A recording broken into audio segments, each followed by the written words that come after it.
virar a página, porque, de acordo com a reportagem do Estadão, a bancada do PSD na Câmara emparedou o ministro das Relações Institucionais, o Alexandre Padilha, que é o responsável pela articulação do governo com o Congresso, para cobrar a entrega do comando da FUNASA ao partido. Isso porque havia a possibilidade de a instituição ser entregue a um outro partido, Republicanos. Nessa conversa com o ministro, a bancada também ameaçou, de alguma forma, a ministra da Saúde, Anísia Trindade. O que eles alegam é que ela tem demorado, a pasta tem demorado, para liberar recursos para hospitais federais do Rio de Janeiro. Tem até um áudio que foi capturado e vazado da deputada Laura Carneiro, em que ela diz o seguinte, eu abro aspas para ela: se a gente dançar, a ministra Anísia vai dançar também. E aqui eu fecho aspas para a deputada. Até o momento, não houve nenhum aceno do governo em relação ao que vai ser feito sobre a FUNASA. A ministra Anísia Trindade não está no foco do Centrão, mas há também as informações de que a base de apoio do próprio PT está com ela na mira, isso porque os prefeitos têm dificuldade também para receber recursos da saúde em função de todo o trâmite da burocracia ministerial. Faltam 3 meses para acabar o ano e ainda não houve liberação de verba da saúde para os municípios. Aqui a gente fatia isso em 2 partes para a gente discutir. A primeira é a questão da burocracia, e ela existe no aparelho do Estado, a gente sabe, para essa liberação de verbas e etc. A saúde é uma pasta absolutamente sensível sobre esse tema, porque no limite pode faltar insumo para hospital, para posto de saúde ou qualquer coisa que o valha, mas esse processo precisa ser acelerado. Então não é um pleito ilegítimo de prefeitos, e aí independentemente de partido. Quero ouvi-los sobre isso. E o segundo tópico é a disputa dos partidos da base. É o velho fisiologismo da política brasileira. Ou seja, todo mundo querendo o seu quinhão. E no fim sempre sobra, e curiosamente sobra para esses cargos que, quando o governo dá a largada, levam o carimbo de a pasta técnica, a gestão que é de um técnico e que não é de um político. Só eu acho isso estranho? Mano. Pois é, e por que isso acontece? Porque a saúde tem um orçamento gigantesco, um dos maiores orçamentos junto com a educação, e isso quer dizer um valor político muito grande, porque tem o orçamento poupudo para um serviço que chega até a ponta, então que gera muito crédito político, né? Gera muito capital político para alguém que consegue chegar lá e dizer: eu resolvi o problema desse hospital, eu resolvi a falta de vagas de UTI que tinham aqui, a falta de leitos, etc. Então, recursos na saúde têm, do ponto de vista político, um valor imenso.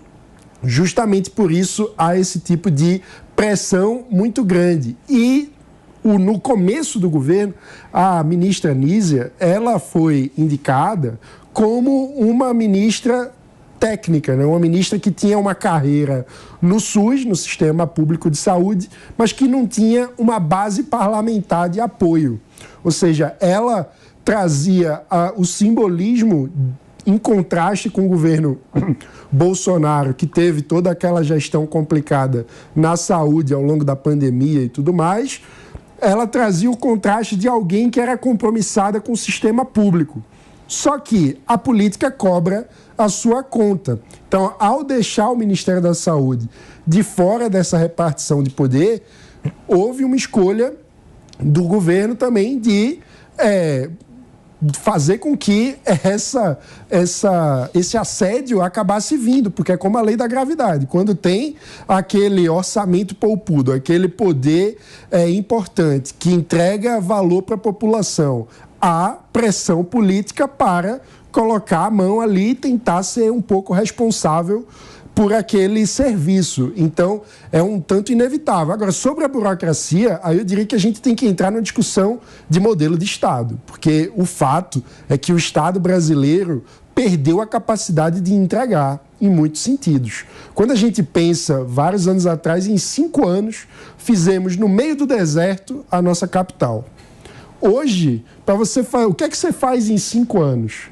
Então, o Estado brasileiro perdeu muito da capacidade de entrega. 5 anos aprova o pré-projeto. Exatamente.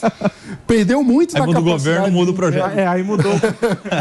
E é uma questão de que a burocracia se sobrepõe à burocracia e a gente vai resolvendo as coisas com puxadinhos jurídicos e gera um longo processo que, no fim das contas, trava na hora de entregar para a população. Então, essa é uma discussão muito mais profunda que a gente precisa fazer sobre o modelo de gestão estatal, sobre modelos de parceria, sobre formas que façam com que o serviço público, de fato, chegue com mais velocidade e agilidade no cidadão, sem, ao mesmo tempo, abrir a situação para possíveis desvios. Porque por que existem tantas camadas de burocracia? Para tentar evitar corrupção, para tentar evitar um destinamento inadequado.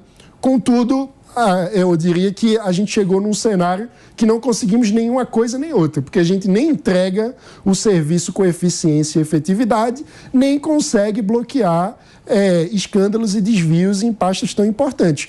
Então, precisamos discutir o modelo. E aí, dupla? Quem vai começar a discordar primeiro? Não, posso começar. A questão é a seguinte: qual é o tempo ideal para um valor sair do Ministério da Saúde e chegar na prefeitura? A gente tem 2 extremos aqui, né? Que a pressa é inimiga da perfeição e que o bom é melhor que o perfeito, não é? Feito é melhor que perfeito. Tem essa questão também. Por quê? É importante que haja alguma parcela de burocracia para servir como filtro anticorrupção. Porque a gente viu, por exemplo, na questão do auxílio emergencial, que teve mas aí isso não é burocracia, isso é governança, é exato, processo, integridade e tal. Não é burocracia. Exato, então tem que ter alguma parcela exatamente em vista de integridade, de governança, de se fechar as brechas para a corrupção.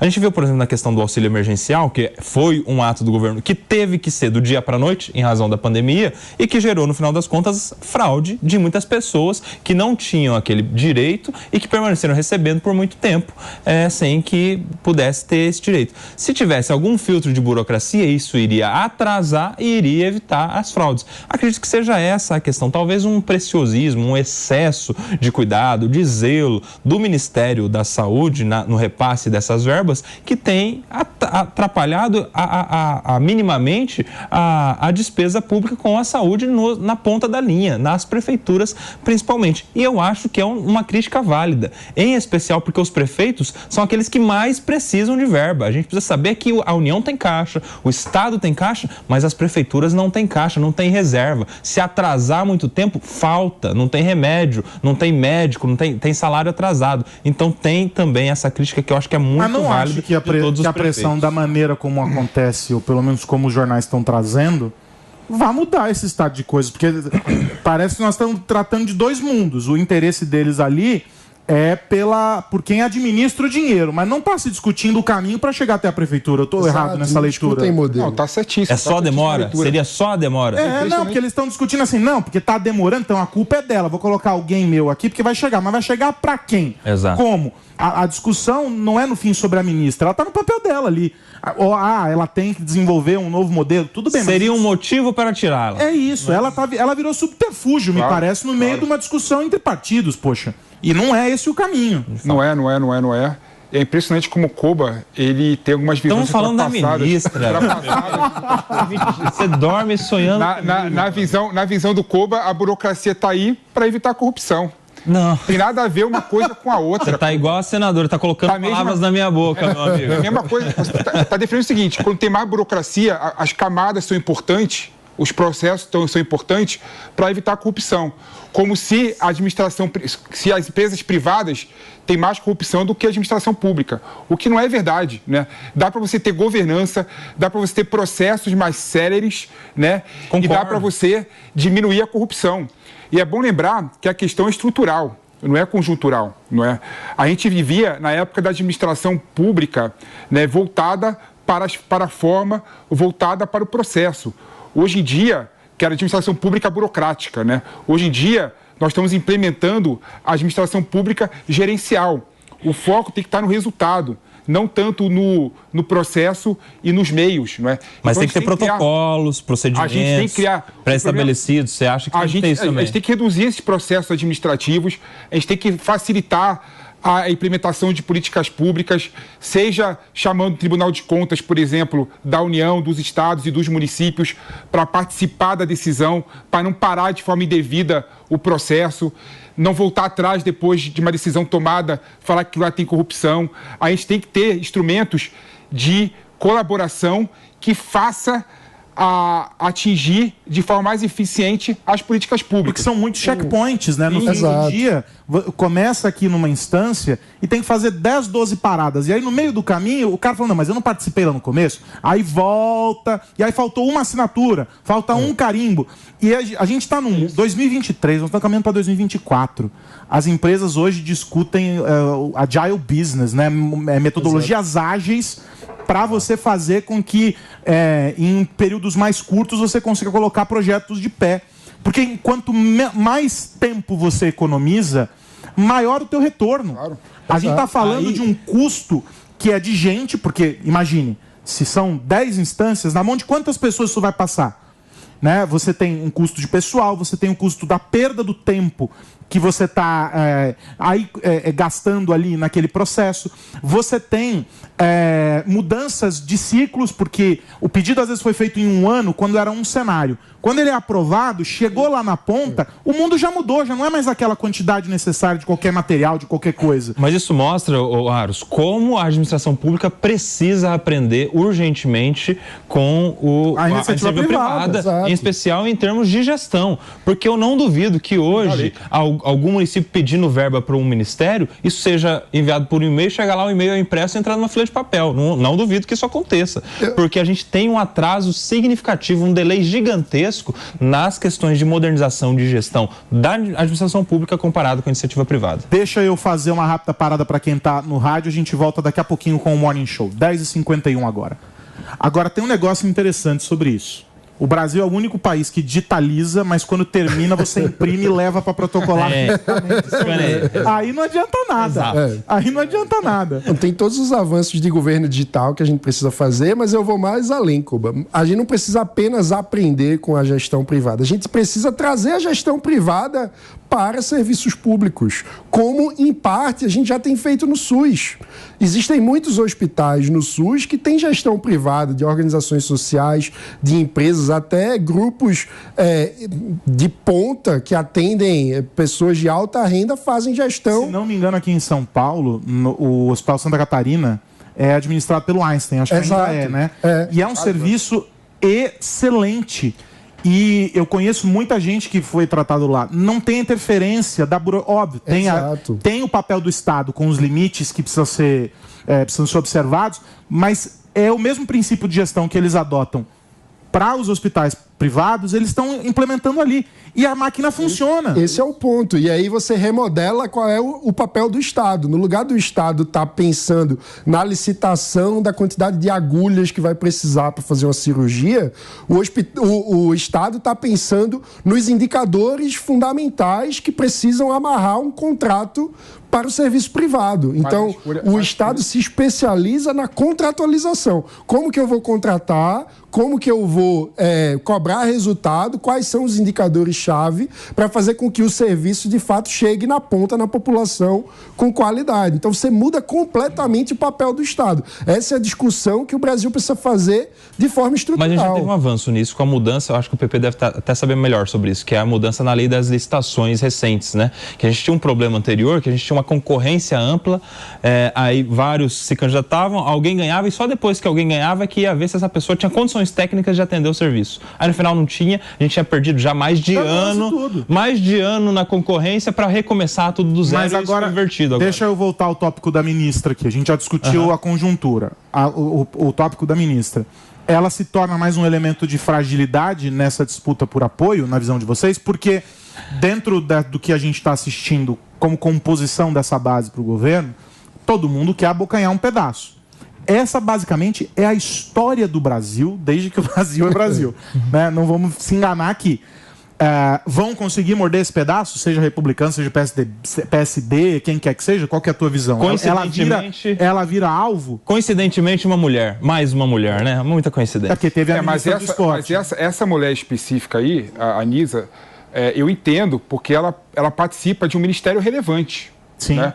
Quando o Lula distribuiu, por exemplo, o Ministério dos Esportes para o Centrão, é porque a Ana Moser estava no ministério desimportante. O Lula quis colocar o Centrão no governo, alocando o Centrão nos ministérios que não tem relevância alguma. Menos, né? Ou seja, mas agora o Centrão abriu a boca, né? Quer mais. Mas e aí, isso era esperado. E aí eu acho, sinceramente, que a tendência é a Ministério da Saúde ser segmentado mesmo. Eu acho que o Centrão vai conseguir tirar a FUNASA dentro da estrutura do Ministério da Saúde, não é? A FUNASA, é bom lembrar, a FUNASA é uma fundação vinculada ao Ministério da Saúde que tem projetos muito importantes em todo o Brasil, não é? É bom lembrar, por exemplo, o pessoal fala de concessão de saneamento básico, mas ninguém está interessado em fazer a concessão de saneamento básico em municípios pequenos.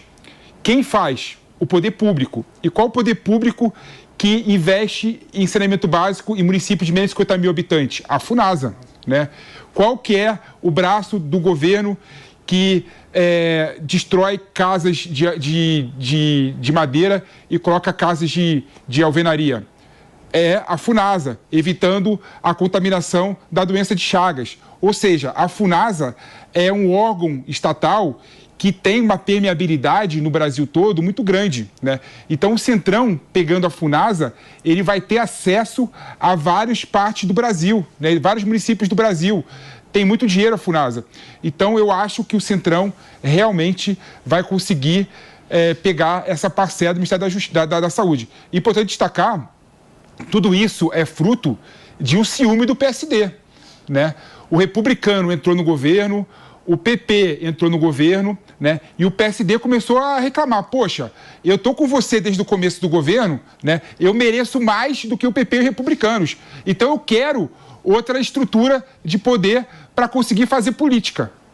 Isso está acontecendo. Deixa eu receber quem está de volta pela rede de rádios, 10h56 agora.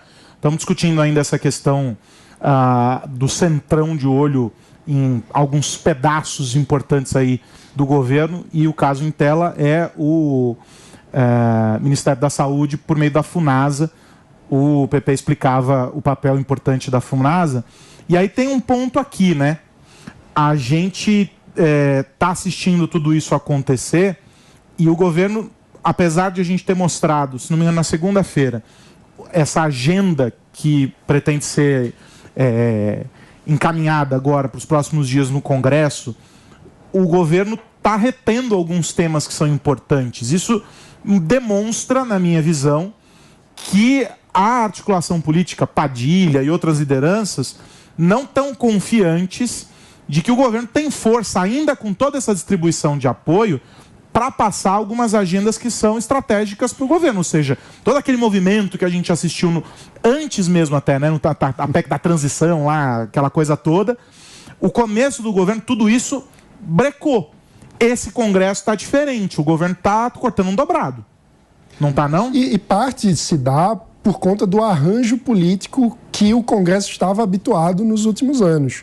Vale lembrar que o Centrão tinha o comando da Casa Civil no meio do governo Bolsonaro, que quer dizer a gestão operacional do governo. Então, o Centrão estava governando o Brasil. O Centrão era o governo. O Centrão era, exatamente. E agora, o Lula tentou repartir partes periféricas do seu governo. Então, isso é claro que gera uma resistência. A gente precisa lembrar, o nosso modelo político do presidencialismo de coalizão faz com que, na prática, um ministério precise ter uma base de apoio parlamentar.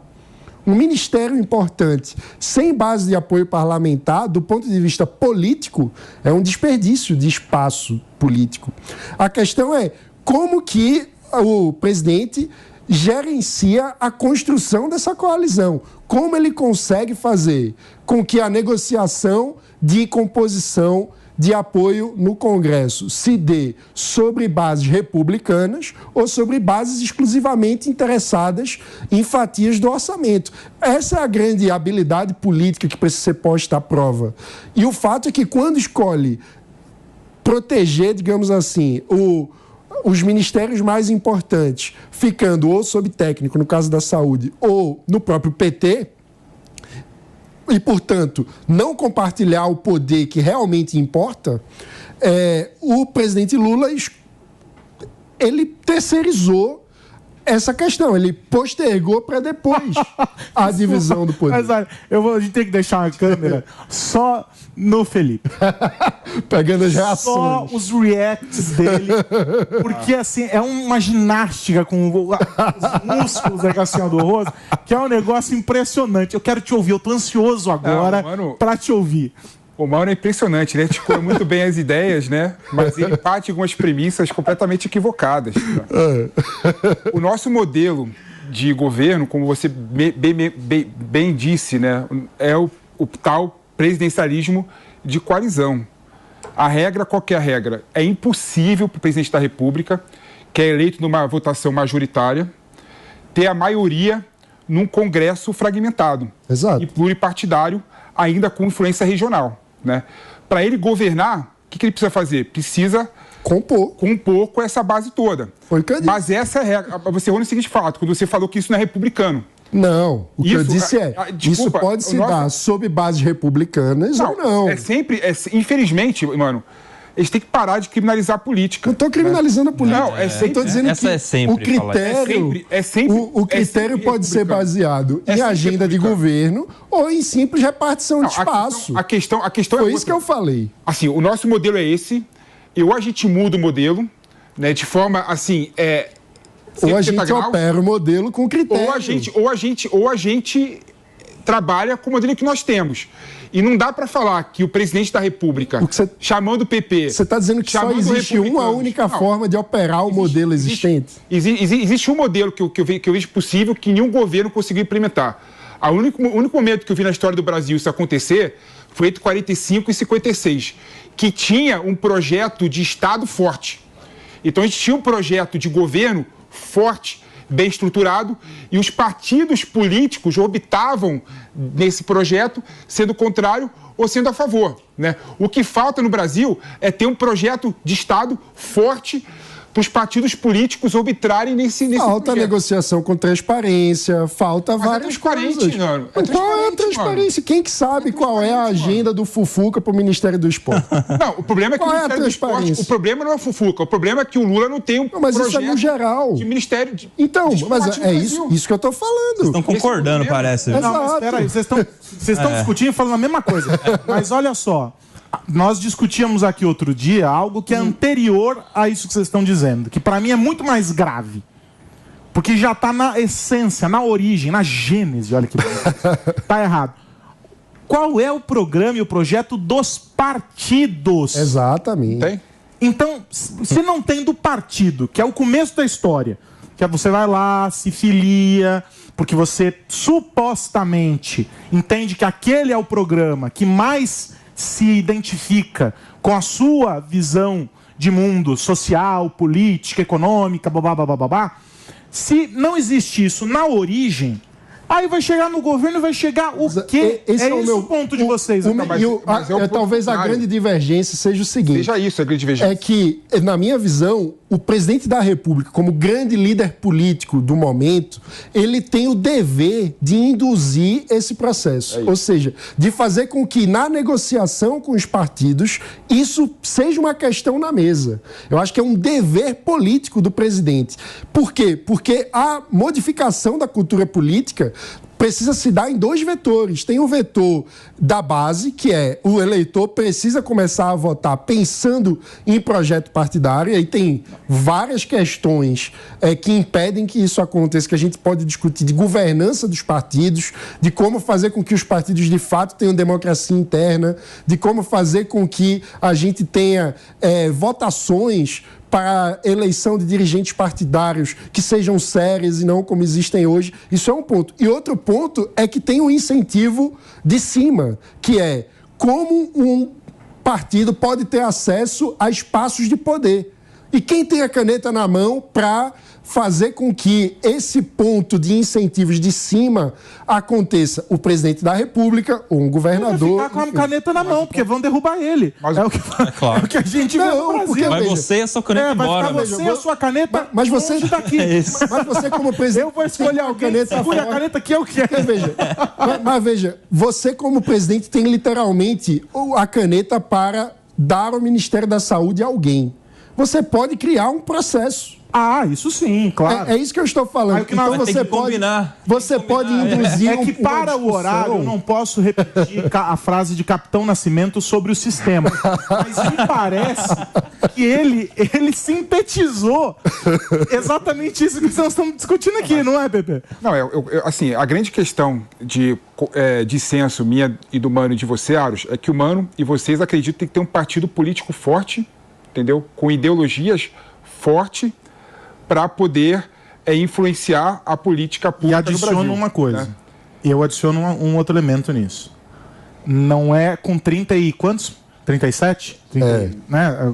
Eu acho que é impossível que se tenha 37, 38, 40 ideologias ou construções, que nome que a gente quiser dar, é impossível que se tenha. Isso aí dá para ser reduzido assim, ó, aos dedos de uma mão. E aí você aglutina os próximos, porque também é o exercício de uma construção de convergência. Sim, né? Vamos juntar os próximos e fazer com que eles juntos sejam mais representativos para a gente poder avançar. Com 37...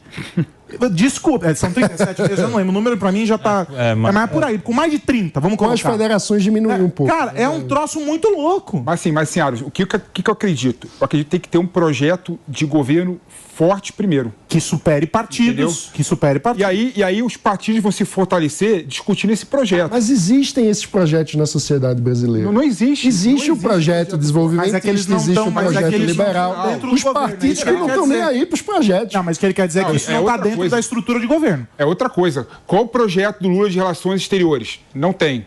Se tivesse... Viajar. Se tivesse... Não, mas se tivesse, os partidos falam assim, eu sou contra, eu prefiro uma política dessa forma, exterior. Qual a política pública do Lula em relação à educação? Não apresentou até agora. Mas sabe que e a partir daí, os partidos se fortaleciam. Mano, você falou aí que existe na sociedade. Mas sabe qual é o que está acontecendo hoje? Esses movimentos da sociedade estão pensando em se tornar mais um partido. Essa é a questão. Aí acabou, entendeu? A gente tem o MBL que quer virar partido em 2026, você vai ser mais um, e depois vai ter um outro movimento que vai virar outro partido, e outro a gente vai chegar nos 50 partidos e não vai resolver a situação, vai só piorar. Essa é a questão. Não à toa, no Livros a gente faz uma atuação super partidária, porque já tem partido demais. Ainda meteu um merchan. Então, o MBL começou com essa também. O MBL começou com essa também. Começou com essa. Veremos, vamos esperar daqui uns 10 anos. Já manda deputado federal, mano. Não, mano. Cada um vereador quadrado. Eu voto em você, mano. Mesmo não sendo eu voto em você. Mas olha, envolvimentista. Mas eu acho que pra gente amarrar aqui essa discussão, acho que nós não alcançamos nem o final do primeiro ano de governo. E se isso está se construindo dessa forma, agora, imagine à medida que o tempo passe e todos esses tópicos vão ficando cada vez mais agudos. Essa é uma questão a ser enfrentada. Sim. E me parece, aí pra gente fechar, eu quero ouvir vocês três rapidamente sobre isso, me parece que existe um descompasso entre como essa dinâmica da política se dá hoje e o que o governo atual entende como ritmo dessa dança. Eu não sei se isso entrou ainda em cadência. Sim. Parece que a gente reprisa um filme, do ponto de vista da articulação, mas os personagens não estão lembrando direito quais são as falas deles. E aí fica uma coisa estranha no meio da... Não parece isso? Não, concordo com você, Aros. Concordo com você nesse aspecto, sim. Não é? E o que me chama a atenção, né, eu sou crucificado quando eu falo isso, é que o modelo de governo do Brasil, desde o FHC, é o mesmo. Né? O FHC fez a mesma coisa que o Lula está fazendo, o Lula fez a mesma coisa que o Bolsonaro está fazendo, e agora o Lula 3 está fazendo a mesma coisa que o Bolsonaro fez. Qual que é o projeto do Bolsonaro e do Lula? Pobrismo, colocar o pobre no orçamento, Bolsa Família, Auxílio Brasil, Casa Verde e Amarela, a volta do projeto de habitacional Minha do Lula. Casa Minha Vida. O do Lula é o identitarismo, o do Bolsonaro guerra cultural, que são dois lados da mesma moeda. Ou seja, a gente tem no Brasil exatamente o mesmo modelo de governo há 30 anos. Há 30 anos. Ninguém muda nada. Isso que ninguém fala, né? É impressionante. Muda o governo, o projeto é o mesmo. Claro, tem diferenças na questão da verborragia, na questão de algumas políticas direcionadas específicas, mas no todo e globalmente, o projeto de governo do Bolsonaro, do Lula e do Fernando Henrique Cardoso, da Dilma, é exatamente o mesmo. Eu não concordo, não. Absolutamente o mesmo. Não é, não. Qual que é a diferença do Bolsonaro pro Lula? Por exemplo, a visão sobre o protagonismo do Estado na indução da economia é diferente. Exatamente. Qual que é o problema? Fala uma diferença especificamente. A diferença dos campeões nacionais para um modelo de privatização é brutal. Pega o BNDES no governo Fernando Henrique e o BNDES no governo Dilma. Absolutamente diferente. O BNDES no governo... Visões diferentes de país e de futuro. O BNDES no governo Bolsonaro se tornou irrelevante, né? No governo Dilma... Não à toa eu citei Fernando Henrique e Dilma. Não. No governo Fernando Henrique Cardoso, no governo Dilma e no governo Lula 1 e Lula 2, o investimento do BNDES era 2% do PIB. No governo Bolsonaro caiu para 0,5% do PIB, né? E é errado quando o pessoal fala que o BNDES... Eram visões diferentes. Não é visão diferente, mano. É claro que você pega os investimentos que foram feitos pelo BNDES, 50% foi feito para pequena e média empresa também. O pessoal só se lembra do governo do Dilma e Lula. Mas são visões diferentes sobre o papel do Estado. Mas o olhar, a perspectiva... Eu tive a oportunidade de conversar com o Montesano algumas vezes durante a gestão dele, e a perspectiva que ele tinha sobre o banco era completamente diferente. Não acho que talvez, como prática, algumas coisas se assemelhem, mas a visão de construção de um futuro para o banco era completamente diferente. Muito diferente. Então, porque existe no Brasil um grupo que acredita no Estado indutor da economia, campeões nacionais, a indução de um capitalismo de Estado. Campeões nacionais é um erro, não tem nada a ver com a indução da economia. Ué. Por isso que é diferente. Mas era uma visão do país. Vamos mudar de assunto? Vocês querem complementar? Você não quer discordar? Não. Eu gosto tanto quando vocês Eu quero falar só uma coisa, que a gente está falando do PSD na Funasa. A Funasa tem que ir para o Republicanos por uma questão de justiça na comparação com o PP. Porque o PP pegou... O PP? O Partido Progressista pegou o Ministério lá do Fufuca dos Esportes e está negociando a Caixa Federal de porteira fechada. O Republicanos pegou o Portos e Aeroportos sem o Porto Santos, porque permaneceu a direção que está lá, e vai ficar descompensado com essa vantagem toda do Partido Progressista. Então, eu imagino que o Republicano sai na frente. Então, numa festa de aniversário com um bolo pequeno e muita gente, vocês convidem Kobayashi, que ele faz a divisão, todo mundo vai ter um naco do bolo, sem qualquer tipo de prejuízo para a festa. O último comentário é que eu acho que o PSD já é o novo MDB. Ou seja, já ocupa na política brasileira um espaço que por muitas décadas foi do MDB. E tem um detalhe, depois das eleições municipais do ano que vem, no estado de São Paulo, o PSD terá muitas prefeituras. Mais força. Muitas prefeituras.